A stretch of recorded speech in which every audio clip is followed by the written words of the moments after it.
এবার একটা প্রশ্ন করি, আপনাদেরকে একটা প্রশ্ন করি, বলেন তো দেখি। খুব সহজ প্রশ্ন, দেখি বলতে পারেন কিনা। বলেন তো দেখি, আয় করা সহজ নাকি ব্যয় করা সহজ?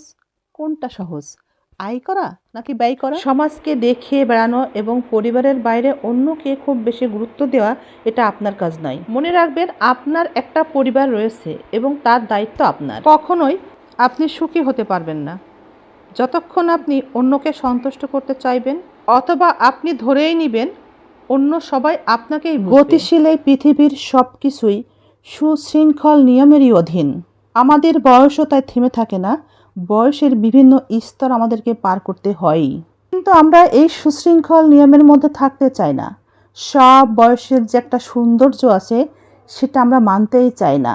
আমরা এই সুশৃঙ্খল নিয়মের বাহিরে আমাদের বয়স যেন 20তেই থামিয়ে রাখতে চাই। আমরা মনে করি আমাদের মনকে ঝর্ণার মতো গতিশীল রাখতে পারলেই আমাদের জীবন সার্থক হতে পারে। কিন্তু প্রকৃতির সুশৃঙ্খল নিয়মাবর্তিতা দেখে আমাদের জীবনে এই নিয়ম শৃঙ্খলা প্রতিষ্ঠা করা উচিত এবং তার গুরুত্বটা বোঝা উচিত। জীবনে কখনোই কোনো কিছু জোর করে পেতে চাইবেন না, আবার জোর করে ধরে রাখতেও চাইবেন না। যদি কোনো কিছু জোর করে পেতে চান এবং যদি সেটা পেয়েও যান, জীবনে কিন্তু খুব বেশি দিন সেটা ধরে রাখতে পারবেন না। সব সময় এটা বলবেন, আল্লাহ যা করে ভালোর জন্যই করে, সব কিছুতেই আলহামদুলিল্লাহ।